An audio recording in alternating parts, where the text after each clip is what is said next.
하나님 아버지, 오늘도 우리가 귀한 하나님의 임재 앞에 있습니다. 아버지 하나님, 우리가 어느 곳에 있든지 예배자로 설 때에 하나님께서 그러한 마음을, 그러한 삶을 아버지께서 기쁘게 받으시는 줄 믿습니다. 하나님을 섬기고자 하는 마음으로, 예배하는 마음으로 이 자리에 다 함께 모였사오니 우리의 예배를 하나님 기쁘게 받아 주시옵소서. 하나님 이 시간 말씀하여 주시고 역사하여 주시고 하나님의 어루만지심을, 하나님의 인도하심을, 하나님의 역사하심을 온전히 체험하는 귀한 시간 되게 하여 주시옵소서. 모든 것을 하나님께 맡겨드리오며 예수님의 이름으로 기도드립니다. 아멘.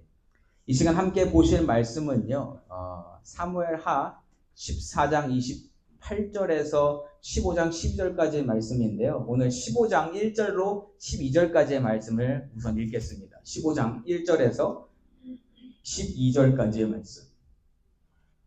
사무엘하 15장 1절부터 교독하도록 하겠습니다. 1절 제가 먼저 읽겠습니다. 그 후에 압살롬이 자기를 위하여 병거와 말들을 준비하고 호위병 50명을 그 앞에 세우니라. 압살롬이 일찍이 일어나 성문 길 곁에 서서 어떤 사람이든지 송사가 있어 왕에게 재판을 청하러 올 때에 그 사람을 불러 이르되 너는 어느 성읍 사람이냐 하니 그 사람의 대답이 종은 이스라엘 아무 지파에 속하였나이다 하면 압살롬이 그에게 이르기를 보라 내 일이 옳고 바르다마는 내 송사를 들을 사람을 왕께서 세우지 아니하셨다 하고 또 압살롬이 이르기를 내가 이 땅에서 재판관이 되고 누구든지 송사나 재판할 일이 있어 내게로 오는 자에게 내가 정의 베풀기를 원하노라 하고 사람이 가까이 와서 그에게 절하려 하면 압살롬이 손을 펴서 그 사람을 붙들고 그에게 입을 맞추니 이스라엘 무리 중에 왕께 재판을 청하러 오는 자들마다 압살롬의 행함이 이와 같아서 이스라엘 사람의 마음을 압살롬이 훔치니라. 4년 만에 압살롬이 왕께 아뢰되 내가 여호와께 서원한 것이 있사오니 청하건대 내가 헤브론에 가서 그 서원을 이루게 하소서. 당신의 종이 아람 그술에 있을 때에 서원하기를 만일 여호와께서 반드시 나를 예루살렘으로 돌아가게 하시면 내가 여호와를 섬기리이다 하였나이다. 왕이 그에게 이르되 평안히 가라 하니 그가 일어나 헤브론으로 가니라. 이에 압살롬이 정탐을 이스라엘 모든 지파 가운데 두루 보내 이르기를 너희는 나팔 소리를 듣거든 곧 말하기를 압살롬이 헤브론에서 왕이 되었다 하라 하니라. 그때 청함을 받은 200명이 압살롬과 함께 예루살렘으로에서부터 헤브론으로 내려갔으니 그들은 압살롬이 꾸민 그 모든 일을 알지 못하고 그저 따라가기만 한 사람들이라. 제사 드릴 때에 압살롬이 사람을 보내 다윗의 모사 길로 사람 아히도벨을 그의 성읍 길로에서 청하여 온지라. 반역하는 일이 커가매 압살롬에게로 돌아오는 백성이 많아지니라. 아멘. 아멘. 저는 오늘 제목 나는 크리스천입니다 라는 것으로 지어봤습니다. 나는 크리스천입니다. 이게 무슨 뜻일까? 여러분, 지난주 말씀과 더불어서 저는 한 주간 몇 번의 묵상을 하게 된 것이 있어요. 그게 뭐였냐면 보이는 것에 대한 인간의 연약함, 그리고 외모로 모든 것을 판단하지 않으시는 하나님, 이 부분에 대해서 계속 묵상을 하게 됐습니다. 하나님은 외모로 사람을 취하지 않으시는 분입니다.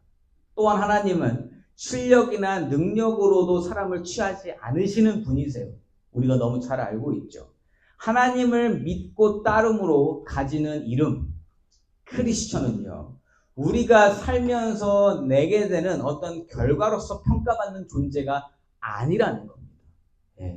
우리가 일반적으로 평가내기를 좋아하는데 우리는 평가받을 존재가 아니라는 거예요. 결과에 대한 평가 이전에 아직 죄인 되었을 때, 아직 해결되지 않았을 때에 하나님이 믿음을 인정해 주셔서 얻는 명칭이 크리스천입니다.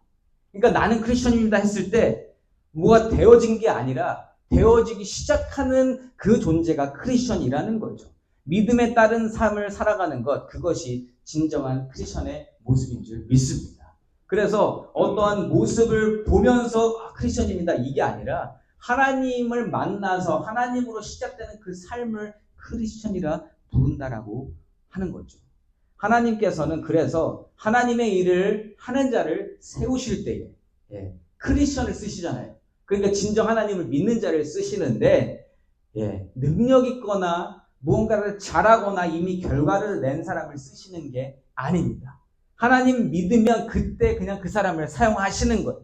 그 마음이 중요하기 때문에 능력제로 등급을 매기는 세상과는 달리 하나님의 선택하심에 따라서 어떤 사람은 왕도 되고 어떤 사람은 지도자도 되고 어떠한 사람은 옆에서 서포트하는 사람이 되고 선생도 되고 장로도 되고 목사도 되고 하나님이 그렇게 세워 놓으신다. 근데 이게 능력이 따른 그러한 존재가 아니라는 거죠. 자, 그런데 그러한 크리스천의 삶과는 다르게 인간이 원하고 인간이 세우고자 하는 리더는 어떤 리더입니까? 그러니까 우리가 그냥 일반적으로 어떤 리더를 세우고 싶은지 한번 생각해 보시면 쉽게 답이 나옵니다. 어떤 사람이요? 세상이 인정하는 뛰어난 능력이 증명된 사람 세우고 싶잖아요. 그렇지 않아요? 일 처리를 잘하기로 인정하고 소문난 사람, 많은 사람들의 마음을 잘 아우를 수 있는 사람 세우고 싶잖아요. 그렇지 않으세요? 능력 없어요. 근데 믿음만 있대. 세우고 싶어요? 안 세우고 싶어요? 솔직히 안 세우고 싶잖아요. 왜? 내가 답답해질 것 같으니까. 하나님은 그 반대로 하신다. 여러분, 세상은 능력이 먼저 증명된 사람이 높은 자리를 차지하고요. 능력에 따라서 이 등급이 매겨지게 된다. 이거 뭐 우리가 너무 잘 아는 사실이에요. 그래서 사람들이 어려워하는 학교 졸업하고 화려한 경력과 좋은 직장에서 경험을 쌓은 사람들, 그 사람들이 지도자의 후보에 오르고 리더가 되는 거 아니겠어요? 그리고 그런 것을 또한 우리가 바라고 있다. 우리도 바라고 있다라는 거예요. 왜? 능력이 있는 사람이 이끌어줘야? 나보다 조금 더 잘하는 사람이 나를 이끌어줘야 내가 좋은 길로 갈 수 있을 것 같으니까. 자, 이러한 기준에서 볼 때 우리가 살펴보고 있는 압살롬이라는 인물, 이 사람은요, 분명히 공동체를 이끌 만한 리더십이 있던 사람입니다.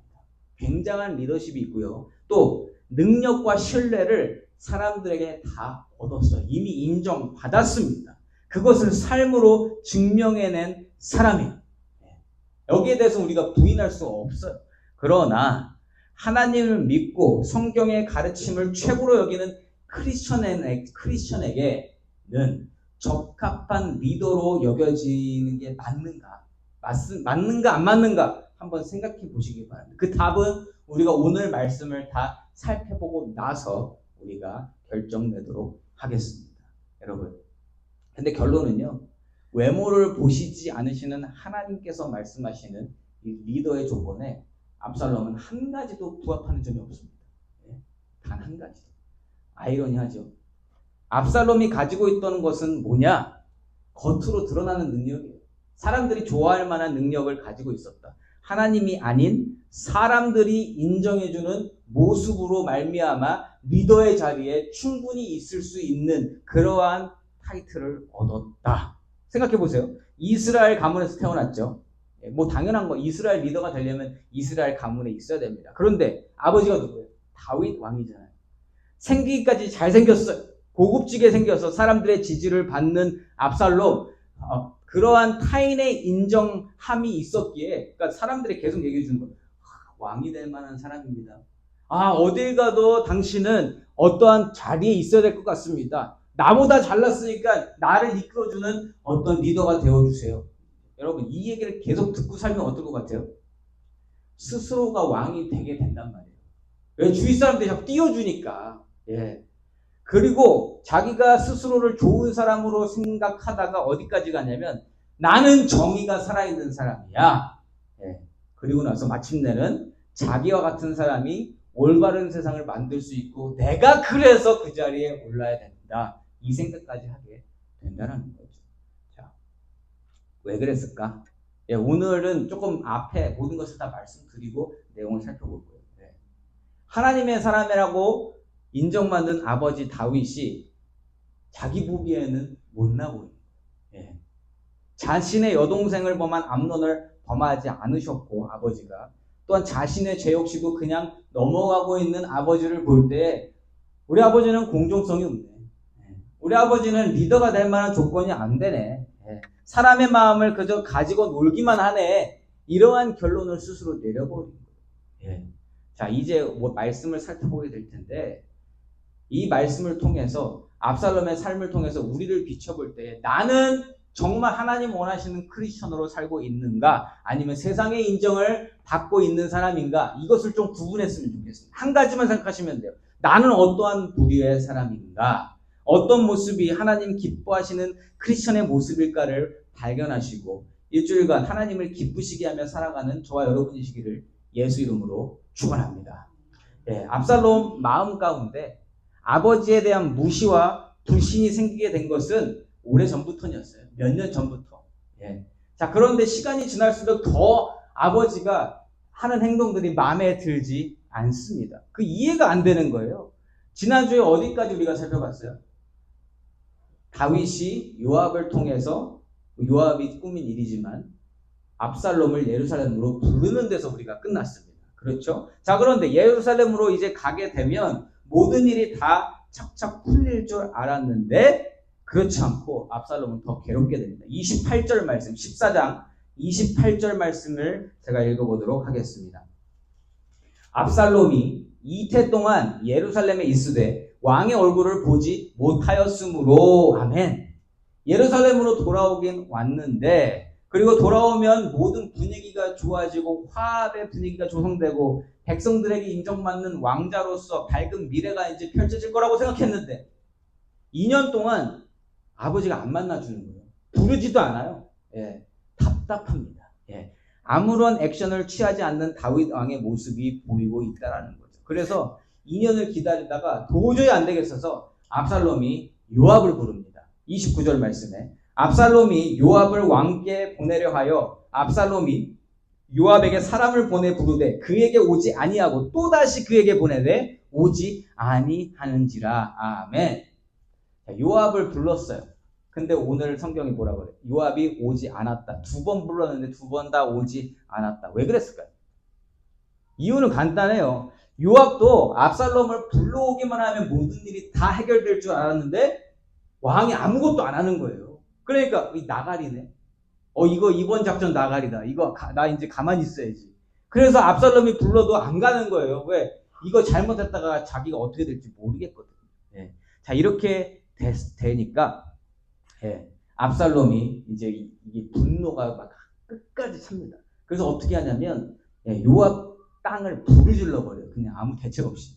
그러니까 자기 땅이 불타고 있으니까 뭐 그거 이유를 찾았을 거 아닙니까? 인베스티게이트 해보니까 압살롬이 시킨 거예요. 그래서 이제 드디어 요압을 만나서 이야기하는 압살롬의 말이 32절 말씀입니다. 제가 읽어볼게요.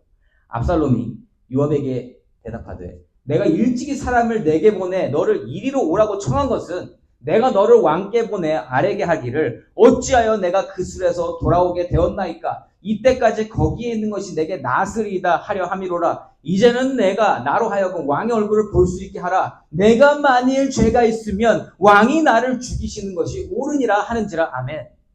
여기에는요 이 압살롬의 지금 현재 그 마음이 담겨 있어요. 지금 답답해 미칠 것 같은데 이거 앞으로 뭐 어떻게 하겠다는 겁니까? 아버지한테 내 마음 좀 전해라. 이럴 바에는 왜 불렀습니까? 나 그냥 있게 하지 거기에. 이러한 답답함이 보여요. 그런데요 이 답답함이 악이 가득 찬 분노로 변해 있다라고 저는 생각을 하거든요. 분노에 찼어요 압살롬. 자, 그런데 32절 이 말씀 마지막 부분에 눈에 띄는 게 하나 있어요. 왕을 보게 해달라면서 스스로 뭐라 그러냐면 내가 만일 죄가 있으면 왕이 나를 죽이시는 것이 옳으니라. 여러분 이 말 내가 만일 죄가 있으면 만일 내가 죄가 있으면 이라는 표현을 누가 쓸 수 있을까요? 죄를 진 사람이 이 말을 쓸 수 있으니까 죄를 안 진 사람이 쓸 수 있습니다. 죄를 안 졌다고 믿는 사람이 내가 만약 죄가 있으면 이렇게 얘기하지 않겠어요? 죄였으면 이렇게 얘기할 수 있겠습니까? 없어요. 뭔가 죄를 짓지 않았는데 누명을 쓰고 억울함이 가득 찬 사람처럼 이야기하고 있다라는 거죠. 압살롬이 근데 진짜 죄가 없을까요? 죄 있어요. 근데 왜 스스로 이렇게 얘기할까? 저는 이러한 결론을 내렸습니다. 뭐냐면, 자, 여동생 강간 사건으로 복수심에 불탔고요. 2년간 준비했던 복수를 완성시키면서 마음에 큰 기쁨을 얻게 됐습니다. 그런데 바로 직후에 자신이 저지른 일에 대한 두려움과 죄책감이 있었어요. 그래서 도망가지 않았습니까? 자기가 뭔 짓을 했는지 알기 때문에 도망갔단 말이에요. 자, 그리고 외할아버지 집에 머물고 있었는데 아버지가 갑자기 부릅니다. 예. 자, 그렇게 됨으로 말미암아 압살롬은 어떤 마음까지, 이제는 내가 할 만큼 했다. 나는 죄값을 다 치렀다. 이제 나의 모든 죄는 이제 더 이상 죄책감을 느끼지 않아도 된다. 나는 정의롭다. 나는 할 만큼 했다. 내가 했던 일도 크게 잘못되지 않았다. 왜요? 복수해 준 거잖아요. 그 사람이 암논이 원래 처벌받아야 되는데 그거 왕이 안 하니까 내가 대신했다. 나는 공의로운 사람이고 난 그에 대한 모든 대가를 달게 이미 받았다. 대가도 이미 치른 상태다. 이러한 마음이 있었고요. 또 압살롬의 마음에 자꾸 있는 게 뭐냐면, 나는 사리 판단을 잘하는 사람이에요. 나만큼 이렇게 했다면, 만약 왕의 아버지가 나만큼만 했다면 이렇게 누군가가 고통스럽지 않고 잘 돌아갔을 건데, 아버지 뭐 하는 건가? 나처럼만 하면 되는데, 이러한 생각을 가지고 있었다라는 거죠. 자, 그러고 나서 이제 왕궁으로 돌아왔으니까 이제 다 됐어. 이제 똑바로 살면 돼. 내 아버지도 조금 서포트 해드리고, 옆에서 이제 아버지 그렇게 하시면 안 됩니다라고 말도 해드리고 하려고 했는데, 근데 어땠어요? 2년 동안 아버지가 안 부르는 겁니다. 자신의 죄는 이미 스스로가 용납하고 용서했다고 믿고 이제 모든 것을 계획하고 있었는데 안 되니까 지금 마음이 답답해 미치는 겁니다. 막 분노가 이 부당한 대우를 어찌할까 이거예요. 내가 왜 이러한 대우를 받아야 되는가? 이렇게 자신이 당하는 부당함에 대한 분노와 절정에 이를 때에 아버지가 그때 겨우 만나줍니다. 33절에 요압이 왕께 나아가서 그에게 아뢰매 왕이 압살롬을 부르니 그가 왕께 나아가 그 앞에서 얼굴을 땅에 대어 그에게 절하매 왕이 압살롬과 입을 맞추니라. 아멘. 여러분, 여기서 마지막에 입을 맞추니라 라는 표현이 있는데, 이렇게 왕과 다시 아들이 만나서 입을 맞추는 이 행위는요, 무엇을 뜻하냐면 화해입니다. 이해입니다. 용서입니다. 겉으로 보이는 것. 근데 압살롬이 진짜 그걸 그렇게 받아들였을까? 이어지는 내용을 보면 전혀 그럴 마음이 없습니다. 우리가 아까 읽었던 1절부터 12절까지의 말씀이 바로 그러한 압살롬의 그렇지 않은 마음을 보여주고 있다는 거죠. 다른 마음을 품고 있어요. 아버지면서 왕의 자리에 있는 다윗을 자신이 보기에는 너무 악하고 부당하고 억울한 일들을 제대로 해결하지 못하는 무능력한 왕으로 보고 있다는 거죠. 그러면서 다른 마음을 품고 있습니다. 그러면서 안 되겠다, 이제 이 세상에 새로운 리더가 세워져야 되겠다.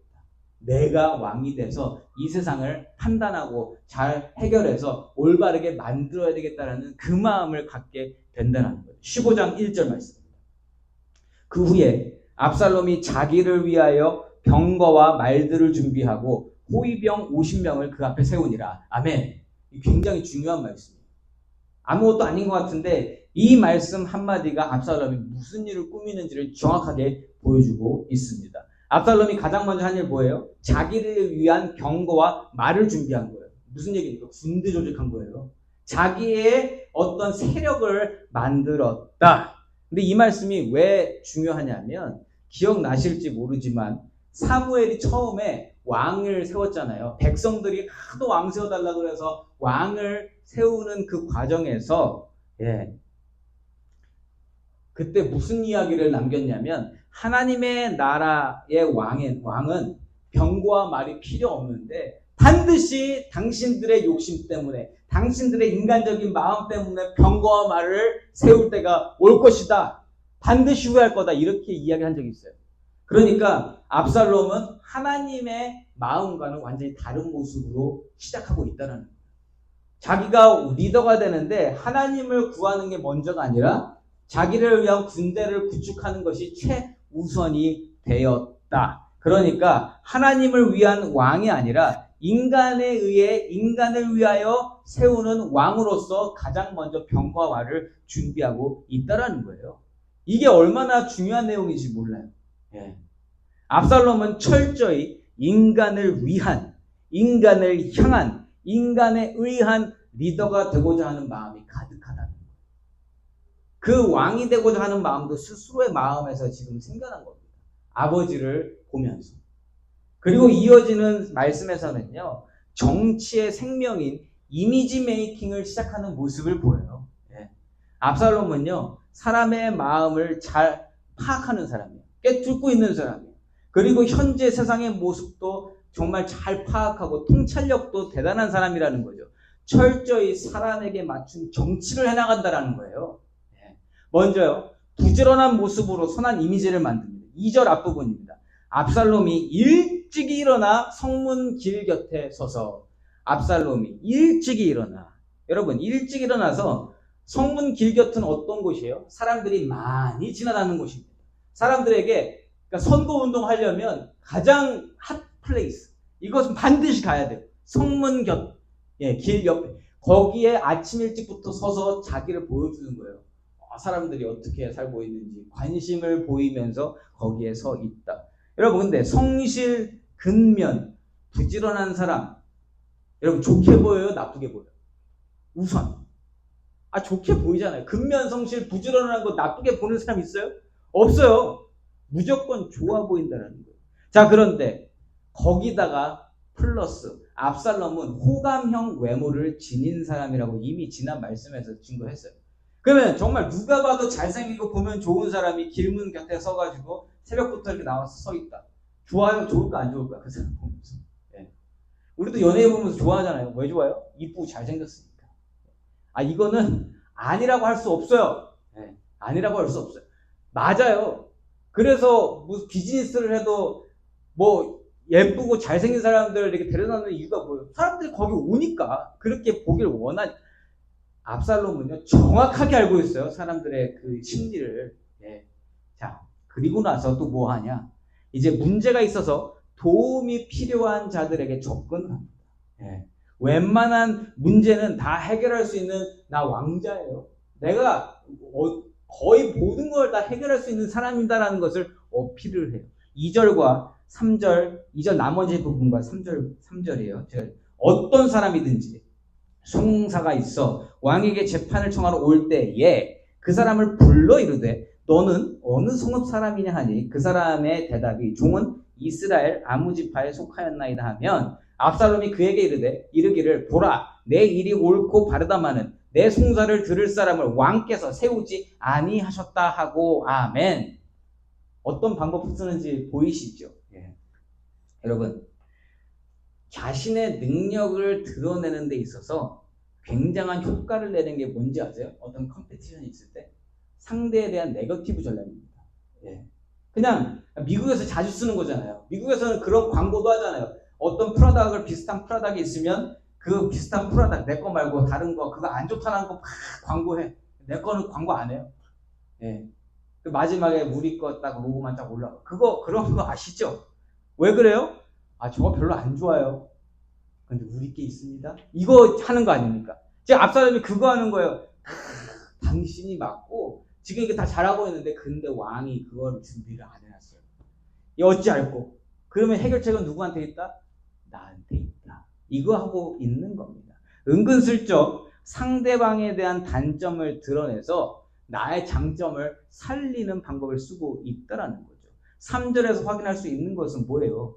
왕에게 재판받으러 가는 백성들 찾아서 너 이스라엘 사람이냐 이방인이냐 물어보고 이스라엘 사람이라 그러면 당연히 다윗 왕에 대한 존경과 뭐가 있을 거 아니에요. 그거 다 끌어내리는 거예요.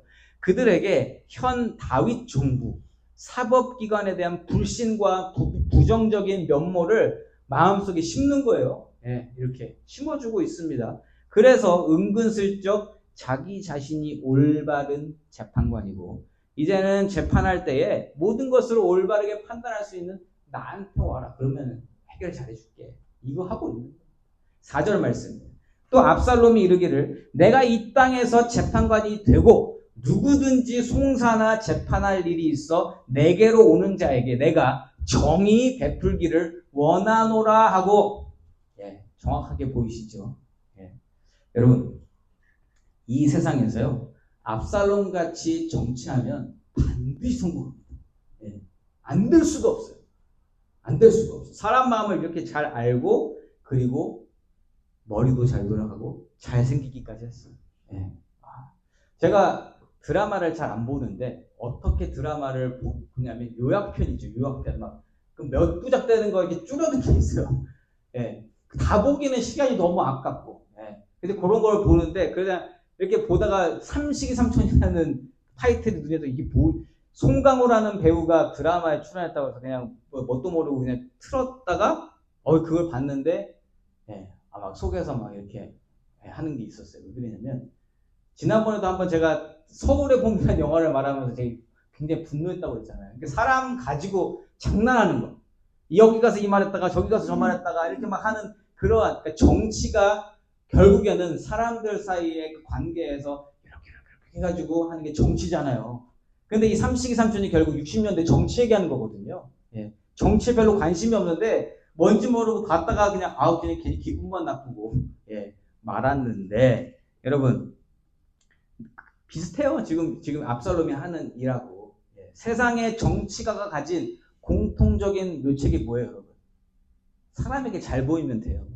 사람에게 잘 보이고 사람한테 좋은 거 보여주고 자, 이거 하면 된다. 좋은 이미지 심어주고 백성을 위해 나라를 위해 존재한다는 것만 눈으로 확인시켜주면 되는 게 세상 정치더라. 그게 정치의 실상 아니겠어요? 그래서 자꾸 드라마에서 그런 거 보여주는 거잖아요.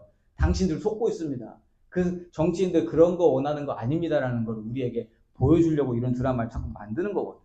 자, 그런데 그런 걸 보면서 우리가 알잖아요. 정치의 문제, 왜 문제일까?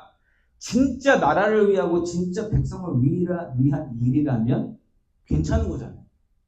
그러한 정치가 있어야지 될 거 아닙니까? 근데 정치가 중에 그런 사람이 없는 게 참 가슴이 아프다. 압살롬을 바라보면 압살롬이 지금 나라와 백성을 위해 이러고 있습니까? 뭘 위해서 그러고 있어요?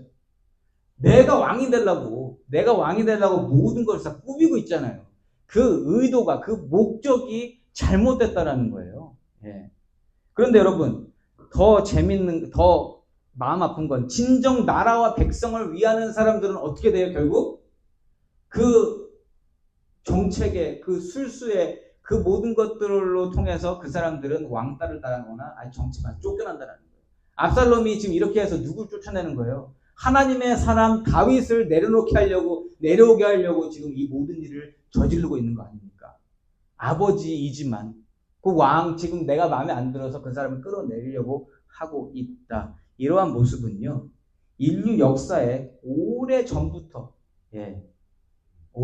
알려진 모습이에요. 다윗 왕 때도 그랬고요. 그 이전에도 그랬고 지금도 그러고 있어요. 인간 세상은 매한가지다. 매한가지다. 근현대사에도 미국에도 한국에도 모든 나라들 가운데에서 비슷한 양상을 보이는 게 맞습니다. 그래서 압살롬은요 대단한 정치가 맞습니다. 압살롬은 능력이 출중한 사람이에요. 사람들에게 인정받고 왕이 될 만한 모든 것을 다 갖춘 그러한 사람이라는 거예요. 그래서 사람들의 마음을 다 휘어잡는 것까지 성공합니다. 5절과 6절 말씀입니다. 사람이 가까이 와서 그에게 절하려 하면 압살롬이 손을 펴서 그 사람을 붙들고 그에게 입을 맞추니 이스라엘 무리 중에 왕께 재판을 청하러 오는 자들마다 압살롬의 행함이 이와 같아서 이스라엘 사람의 마음을 압살롬이 훔치니라. 아멘. 이건 뭐 같아요? 어떤 모습 같아요? 선거하기 전에 시장 가가지고 수고 많으십니다. 얼마나 힘드세요? 이거 하고 있는 거예요. 압살롬이. 그러니까 지금 정치가들 다 성경에서 배운 겁니다. 이게. 잘못 배운 거죠. 뭐가 목적인지를 잘 모르는 거죠. 자, 쿠데타를 일으키기 전에 압살롬이 잘한 건 뭐냐면 무력으로 안 했어요. 무력으로 안 했어요. 매력으로 다가갔고요. 필요를 채워주는 능력 있는 지도자. 정말 굉장히 부드럽고 그 마음을 알아주고 이렇게 다독여주는 그러한 면모를 보여줌으로써 사람들의 마음을 훌쩍 가져갑니다. 다 거기에 그냥 이렇게 넘어갔어요.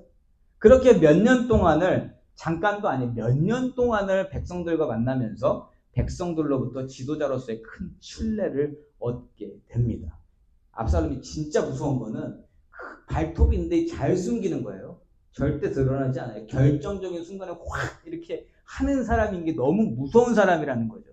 자, 그 인내심은 우리가 이미 암논을 죽이기 위해서 2년 기다렸던 모습에서 발견했었는데, 이번에는 자, 왕을 다시 만나고 나서 2년 동안 답답해하다가 결국 만나서 이제 이 모든 것을 했는데, 몇 년 동안, 4년 동안 한 거예요, 이 일을. 본격적으로 구테타를 일으키기 위한 계획을 진행하려고 다윗 찾아갑니다. 7절과 8절 말씀이에요. 4년 만에 압살롬이 왕께 아뢰되 내가 여호와께 서원한 것이 있사오니 청하건대 내가 헤브론에 가서 그 서원을 이루게 하소서. 당신의 종이 아람 그술에 있을 때에 서원하기를 만일 여호와께서 반드시 나를 예루살렘으로 돌아가게 하시면 내가 여호와를 섬기리이다 하였나이다. 아멘. 아주 그냥 뱀처럼 지혜로워요. 뱀처럼. 자기가 그술에 2년 동안 거기에 그 뭐라 그러죠? 그 유배 보낸 것처럼 있을 때에 내가 그때 기도했는데 하나님께 서원한 게 있어요. 내가 하나님 부르시면 나 하나님께 모든 것을 드리겠다고 약속했습니다. 여러분, 이거가 거짓말인데 이거 거짓말인지 아닌지 다른 사람이 알 수 있어요, 없어요? 절대로 몰라요. 본인이 그렇게 얘기하면 그렇게 믿을 수밖에 없는. 왜요? 이것은 하나님과 그 사람의 그냥 관계 속에서 일어나는 일이기 때문에.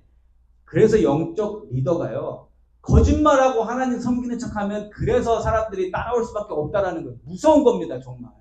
압살롬이라는 사람이 영적인 부분까지 거짓으로 모든 것을 행하고 있다. 너무너무 무서운 일이라는 거예요. 단 한 번도 이렇게 하나님한테 물어본 적 없어요. 서원하긴 뭘 서원합니까? 열받아서 유압 그 땅에 불질러갖고 지금 온 게 단데 언제 하나님께 서원을 했고 무슨 예루살렘으로 돌아가게 하시면 내가 여호와를 섬기겠다.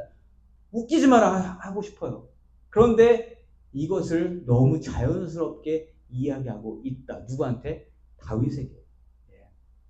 여러분, 이 7절, 8절만 그냥 딱 띄어서 보면 앞뒤 내용 전혀 모르고 7절, 8절 말씀만 보면 압살롬은 왠지 정중하고 믿음직하고 하나님 앞에 겸손한 것처럼 보일 수밖에 없는 그러한 사람입니다. 근데 다 어디에 속는 거예요? 여태까지 보여준 결과, 행동, 어떤 행위, 그리고 잘생긴 외모, 그리고 이 언변, 뛰어난 언변에 다 속아 넘어가고 있다. 그 안에 시커먼 마음은 전혀 모르게 됩니다. 근데 이게 압살롬을 욕할 게 아니라, 그리고 거기에 넘어간 백성들을 욕할 게 아니라 우리 다 그러고 있어요, 결국에는. 여러분 저한테 속아 넘어가고 계시는지도 모르잖아요. 만약에 제가 속이면 여러분은 속아 넘어가실까요? 안 넘어가실까요? 속아 넘어가세요. 착한 척하고 여기서 대단한 하나님께 다 물어봤어 이러고 하고 하면 여러분 다 오신다니까요. 영적 리더가 맘만 먹으면 그렇게 되어진다고요.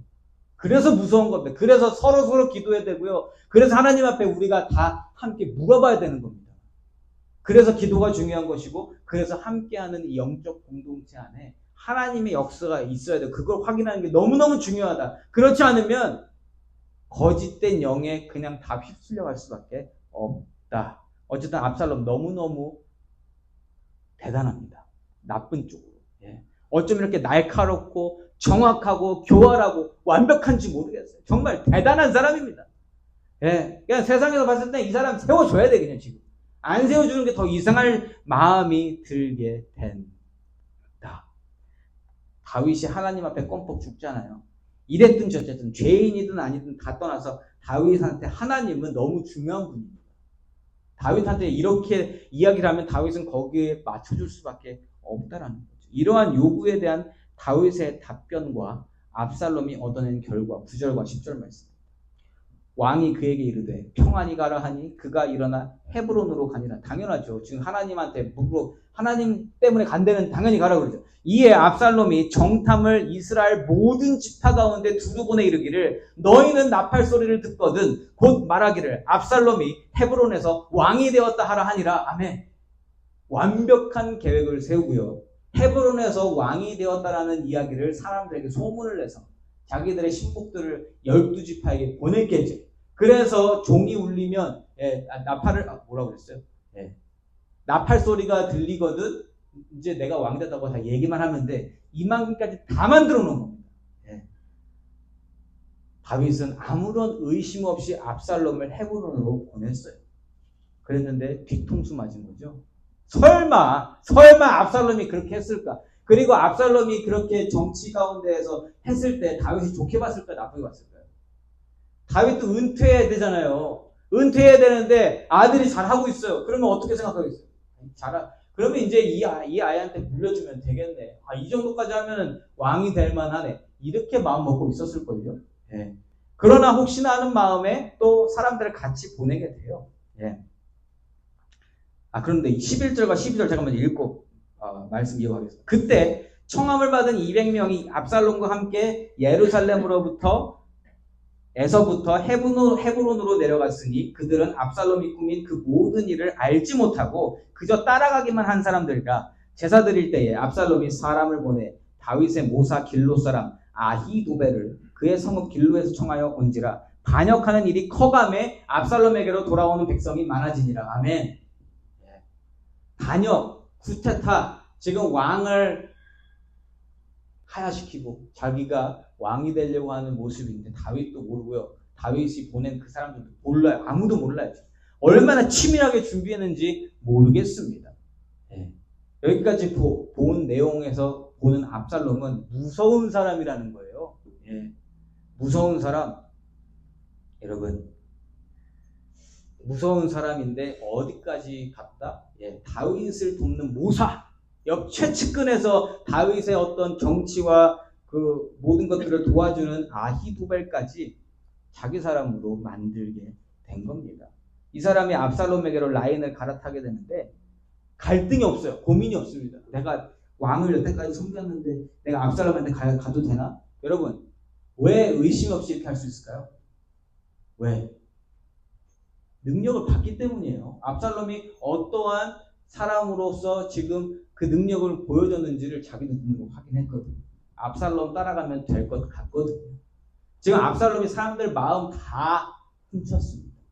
그래서 능력도 보여줬죠. 모든 것을 완벽하게 해냈죠. 사람들이 거기에 다 넘어갈 수밖에 없다. 네. 자, 사랑하는 성도 여러분, 하나님 주시는 믿음을 배제한 세상의 논리, 세상의 원리로 본다면 압살롬은 뱀처럼 지혜롭고 누구보다 뛰어난 능력과 리더십, 인내심, 돌파력까지 가진 세상을 휘잡아 돌릴 만한 크게 될 인물입니다. 또 자신이 이처럼 왕이 되어야 하는 확실한 명분도 있는 거예요. 어떤 명분? 나는 공평하게 판단할 수 있는 사람이다. 형제를 살인한 죄를 가지고 있음에도 그것을 다 합리화시켰어요. 그것은 내가 공의를 나타내기 위해서, 정의를 이 세상에 구현하기 위해서 마땅히 행한 일이다. 여러분, 죄를요, 포장을 얼마나 잘하는지 몰라요. 악을 선으로 잘 포장하기까지 하는 대단한 사람이라는 것이죠. 사람들에게 지지를 얻을 만한 그 공략 포인트를 너무 잘 알고 있다. 거기다가 호감형 얼굴까지 가지고 있다. 이 사람, 사람들이 세워줄 수밖에 없다. 근데 여러분, 압살롬이 왕이 되고자 하는 마음, 그 압살롬의 입장에 서면 충분히 공감해 줄 수 있어요. 아버지가 처벌 안 하셨잖아요.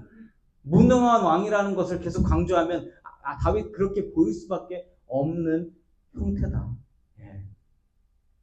왕으로서 부정한 판결을 내렸고 자질이 부족하고 아무것도 하지 못하는 저 무능한 왕을 내가 대신해서 살아가면서 이 세상을 내가 다시 정의롭게 만들리라. 여러분, 그런데 압살롬이 하나님의 가정 안에서 태어났고 하나님의 역사를 분명히 봤음에도 불구하고 하나님이 없다라는 거예요. 이 사람 가운데. 압살롬의 삶 가운데 하나님이 아니 계십니다. 모든 일을 꾸미는 데 있어서 다 자신의 아이디어, 자기의 사람들로 통해서 모든 일을 이루었지 하나님께 여쭤본 적은 단 한 번도 없습니다. 그런데 여러분, 더 무서운 게 뭔지 아세요? 하나님 가정 안에서 태어났기 때문에 하나님을 사용할 줄 안다는 거예요. 하나님 이름 들먹이면서 나 소원했고 내가 하나님의 사람으로 살리라 이렇게 얘기하고 있다는 거예요. 스스로는 철석같이 믿고 있어요. 자기는 좋은 크리스천이라고. 압살롬이 자기 크리스천 아니라고 하는 거 아니에요. 압살롬은요, 자기 좋은 크리스천이라고 지금 얘기하고 있는 거예요. 난 믿음의 사람입니다. 나 이스라엘 가문에서 태어났고 다윗 왕의 아들이고 내가 하나님을 어떻게 모를 수 있습니까? 태어날 때부터 하나님 섬겼는데. 나 한 사람 믿어주세요. 어디서 많이 들어보는 거 같지 않으세요? 근데 지금 그게 먹힌다니까요. 왜요? 모든 조건이 눈에 보이는 것이 다 맞아 떨어진다는 거예요.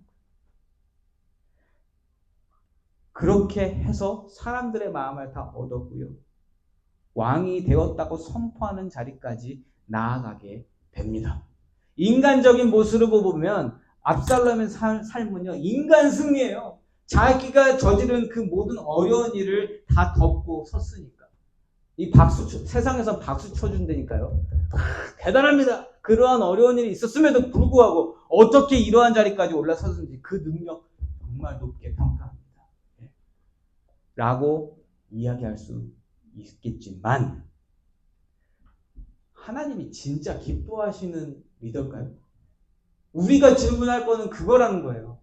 하나님이 기뻐하시는 리더인가? 여러분, 압살롬은 살인자입니다. 결론적으로 살인자예요. 복수심으로 가득 찬 사람이고요. 죄값을 치르지도 않았고 죄책감도 없고 더더욱 자신의 행동에 대하여 합리화시킬 것만 만들어가는 악한 사람이야. 근데 사람들은 뭐에 속고 있어요? 보여주는 거에 다 속고 있다. 아무리 나중에 성공을 하고요, 사람들을 이해시키고 덮으려고 해도 그 죄는 그대로 남아있다. 죄값을 치르는 게 마땅하다는 거예요. 여러분, 요즘에 좀 이슈되는 거 아세요? 한국에서 20년 전에 일어났던 밀양 성폭행 사건 혹시 기억나세요? 44명인가가 여중생 3명을 성폭행했던 사건이 있어요. 그때 그 성폭행을 했던 가해자들이 그때 고등학생인가 그랬는데 지금 그들이 거의 30대 후반이 됐거든요. 근데 어떤 사람이 20년간 그들을 추적했어요. 그때 촉법소년이라는 거 아시죠? 처벌을 아무도 받지 않았습니다. 그때 그 당시 가해자들. 근데 그들이 지금 어떤 사람의 그 20년간의 추적을 통해서 지금 드러나서 지금 막 복수극이 일어나고 있어요. 네. 제가 말씀드리고자 하는 것은 통쾌한 복수가 아니라 죄는 분명히 흔적을 남기고요. 그 죄는 반드시 대가를 치러야 된다는 거예요. 대가 치르지 않으면 그 악은 돌고 돈다라는 거예요. 근데 하나님은 그 죄를 어떻게 하시기를 원하십니까? 죄를 나한테 고백해라. 내가 해결해 줄게. 내가 해결해 주고 너는 이제 자유인으로 살아라. 하나님 이거 해 주시겠다라는 거예요. 하나님한테 가져오라는 거예요. 죄는 하나님만 해결해 주실 수 있는 줄 믿습니다. 하나님 아니시고서는 그 죄를 해결할 방법이 없다라는 거예요. 여러분, 지금 압살롬은 죄를 하나님 앞에 가져가서 회개한 적이 없습니다. 그대로 가지고 있다라는 거예요. 그 모든 일에 대해서 하나님께 고백하지 않았고요. 하나님 안에서 아무런 대답도 얻지 못한 믿음과 전혀 상관없는 삶을 살아가는 세상의 사람이 압살롬이라는 거예요. 그런데 압살롬의 겉모습만 보면 좋은 크리스천이라는 거예요.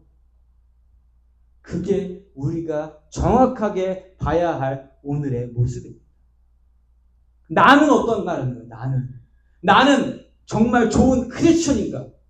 좋고 나쁜 걸 떠나서 정말 크리스천인가를 우리가 오늘 생각하면서 마무리했으면 좋겠습니다.